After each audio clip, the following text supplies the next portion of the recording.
सभी दोस्तों को मेरा नमस्कार। मैं अंकित कुरेती आपका स्वागत करता हूँ एग्ज़ाम वे पे। तो देखिए आपकी जो भारतीय अर्थव्यवस्था है उसको मैं करवाने वाला हूँ एक मतलब टॉपिक वाइज आपके जो अभी हाल ही के एग्ज़ाम होने वाले हैं ईओ का, टीआरआई का, आरओ का।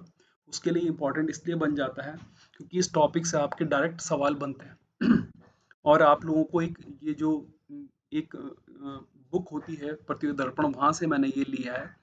उन्होंने एक चार्ट बना रखा था मार्च 2000 कब तक का, मार्च 2023 तक का, है ना, मार्च 2023 तक का जो भी भारतीय अर्थव्यवस्था संबंधित जो भी चीजें हैं उसके बारे में आप लोगों को पढ़ाने वाला हूँ। और साथ ही इसमें पहले हम 2011 की जो जनसंख्या है, जनगणना, उसके बारे में पढ़ेंगे। तो ये इंपॉर्टेंट टॉपिक हो जाता है। इसकी पीडीएफ मैं सेशन खत्म होने के बाद में आप लोगों को प्रोवाइड करवा दूंगा। तो ये जो है थोड़ा लंबा होने वाला है क्योंकि इसमें बहुत सारे टॉपिक आने वाले हैं, है ना, जिसमें कि आपकी योजनाएं भी आएंगी, है ना, विदेशी भंडार भी आएगा, हमारा वित्त आयोग भी आएगा, है ना, और जितनी योजनाएं हैं, नवरत्न कंपनियां, महारत्न कंपनियां, ये सब इसमें आने वाला है। थोड़ा डिटेल में नहीं आएगा पर ब्रीफ में आप लोगों को पूरा समझा दिया जाएगा।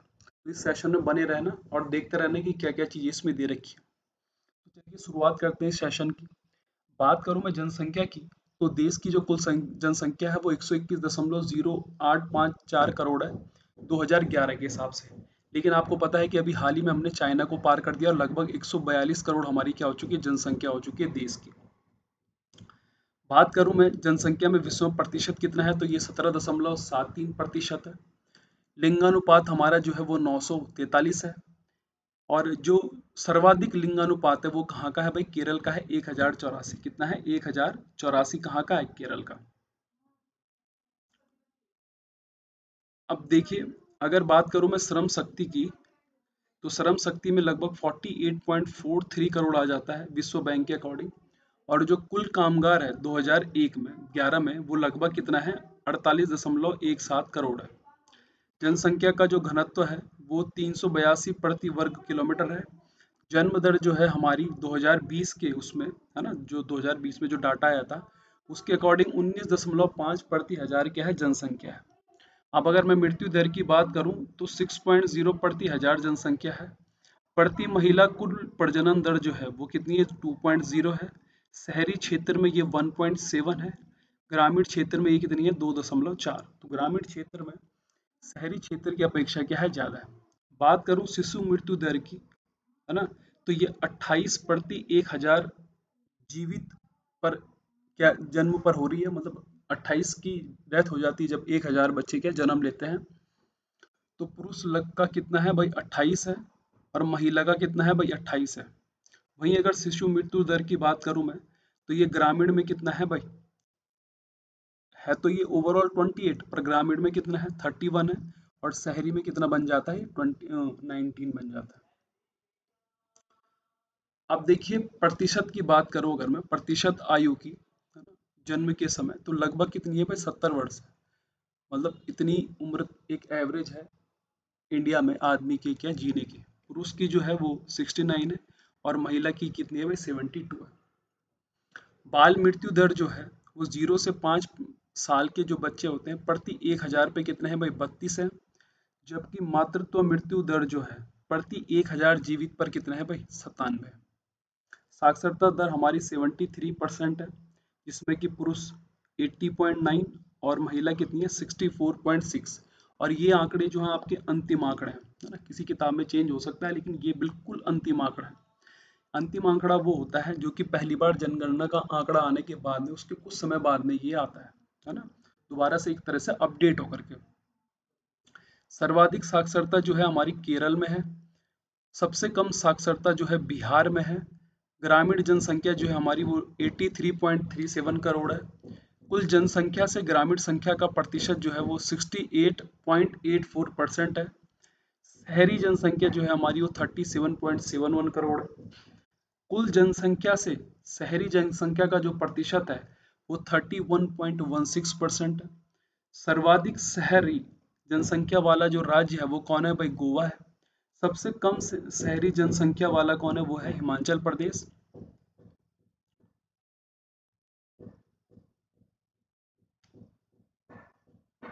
अब बात करूं मैं, देखिए, है ना। जनसंख्या वाला राज्य कौन? हिमाचल प्रदेश। और यहाँ के लगभग शहरी जनसंख्या कितनी है? 10.03। बात करूं मैं सर्वाधिक जनसंख्या वृद्धि वाला राज्य, तो मेघालय है 27.9।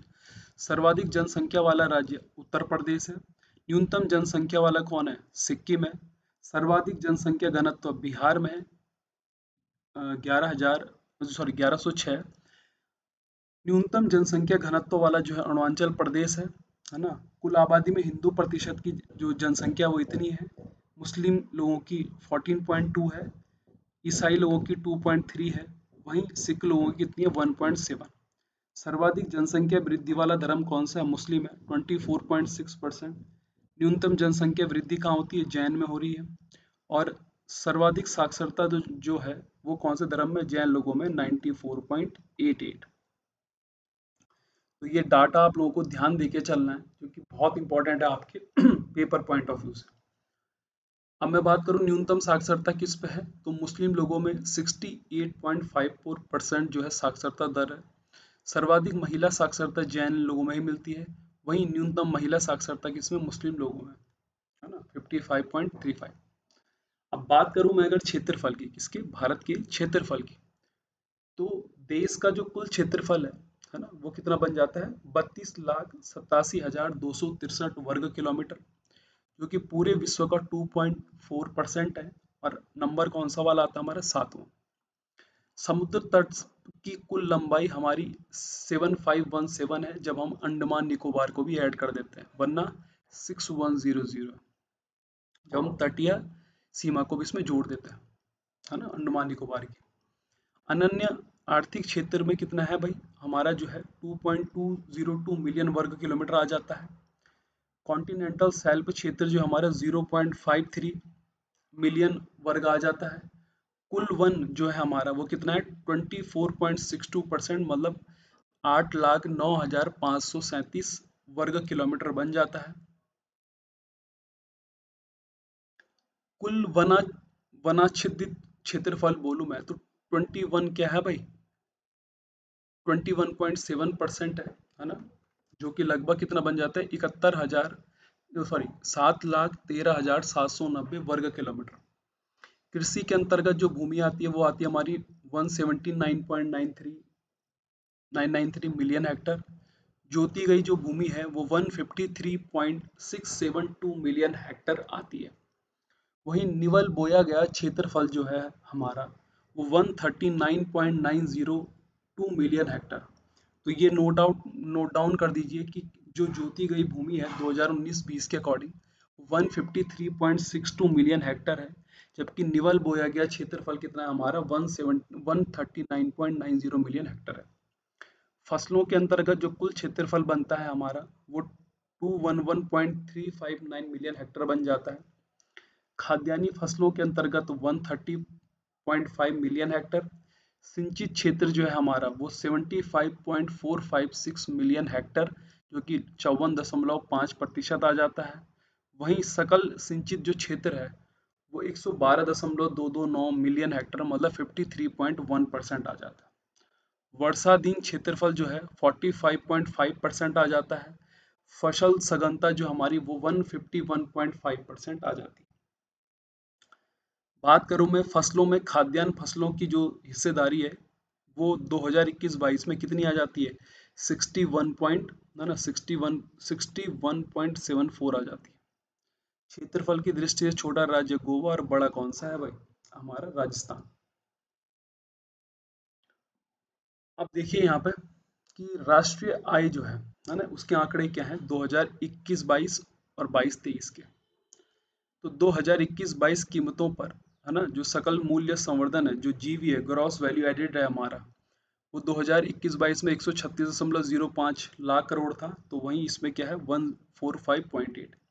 आपके point paper point of view से कहूँ तो एक जीडीपी का ध्यान रखिएगा कि ये जो है 2021-22 में 147.35 था। तो 2022-23 में कितना बना? 157.60। मैं ये आपको जो डाटा प्रोवाइड करवा रहा हूँ ये मार्च 2023 तक का है, इसीलिए वहीं तक का समझिए, उसके आगे फिर आपको अपडेट करवाऊंगा अगर जो भी डाटा मेरे पास में आता है। प्रति व्यक्ति आय जो है किस पे, स्थिर लागत पे। हाँ, ये ध्यान रखना। 91481 थी 2021-22 में, वहीं 2022-23 में जो है ये कितनी हो गई, 96,522। तो एक जीडीपी पढ़ के चले जाइए और प्रति व्यक्ति आए, अगर आपको ज़्यादा लगे तो आप ये भी याद करके जा सकते हैं। और सकल मूल्य संवर्धन जरूर पढ़ के जाना भाई। प्रचलित कीमतों की बात करूं मैं, तो सकल मूल्य संवर्धन जो है ये प्रचलित कीमतों पर कितना था भाई, 247.26, है ना। और ये 213 था 2021-22 में। बात करूं मैं वास्तविक जीडीपी की, 2021-22 में कितना बना, 236.65 लाख करोड़, जबकि 23-24 में 273.08 करोड़। प्रति व्यक्ति आय की बात करूं मैं, तो ये 1,50,007 थी 2021-22 में, वहीं आपकी ये 2023-24 में कितनी बन गई, 17620 बन गया भाई। तो ये आप लोगों को ध्यान देके चलना है। एक तो आपको आय ध्यान रखनी है ना। एक तो आपको क्या रखना है, ध्यान आय रखनी है। दूसरी चीज, है ना, ये बहुत इंपॉर्टेंट हो जाएगा कृषि वाले पॉइंट ऑफ व्यू से आपके, है ना। ये जो पॉइंट है यहाँ पे कि हमारी सिंचित क्षेत्र कितना है, सकल सिंचित क्षेत्र कितना है, वर्षाधीन वाला क्षेत्रफल कितना है, फसल सघनता कितनी है, कृषि का आपके पास में टॉपिक है ना। और प्रीवियस ईयर जब आप पेपर उठाओगे तो वहां देखना आपकी पूछा गया आपको कि कुल बोया गया क्षेत्रफल कितना है भूमि का, है ना, और जोती गई भूमि कितनी है। तो ये आपने पढ़ के जाना है। वहीं बात करूं मैं अगर, है ना, कि यहाँ पे कि ग्रामीण क्षेत्र में जैसे कि मृत्यु दर कितनी है, महिला कुल प्रजनन दर कितनी है ना, 2019 के अकॉर्डिंग शहरी क्षेत्र में कितना है और ग्रामीण क्षेत्र में कितना है। तो ये जो पॉइंट है ये आप लोगों के बन जाते हैं, है ना। और यहाँ से एक डाटा भी आप लोगों को तैयार करके चले जाना है, क्योंकि यहाँ से डायरेक्ट सवाल आ जाता है, कभी कभी ये भी सवाल पूछा जा सकता है और कई पेपरों में पूछा गया है ना, लगातार ही पूछा गया है कि जनघनत्व किसका ज्यादा है किसका कम है ना। तो और जैसा बिहार है तो यहाँ का जनघनत्व क्या है भाई, कम है। साथ ही साथ यहाँ की जो महिलाओं की शिक्षा दर है वो भी क्या है, कम है। तो ये जो है ये पढ़ के जाना आप। ये पहले दिन का आज आपका सेशन होगा। उसके बाद में धीरे धीरे हम देखिए, है ना, आप देखेंगे इसमें कि विभिन्न दरों में हम विकास दर पढ़ेंगे अपने, तो चीज़ों को समझेंगे हम। तो ये जो सेशन होने वाला है ये अगले सेशन में आएगा। आज का जो सेशन होगा उसमें आप लोग इसको पढ़ के जाइए, इनको ध्यान रखिए। ज़्यादातर पॉइंट आप लोगों को पता होंगे, नहीं होंगे तो आप उसको नोट डाउन कर लीजिए। तो उम्मीद करता हूँ कि आपको ये सेशन पसंद आया होगा। आज के लिए इतना ही। धन्यवाद। जब ये सेशन कंप्लीट हो जाएंगे, 4 से 5 सेशन चलेंगे, तो तब मैं आप लोगों को जो है पीडीएफ टेलीग्राम पर अवेलेबल करवा दूँगा। धन्यवाद।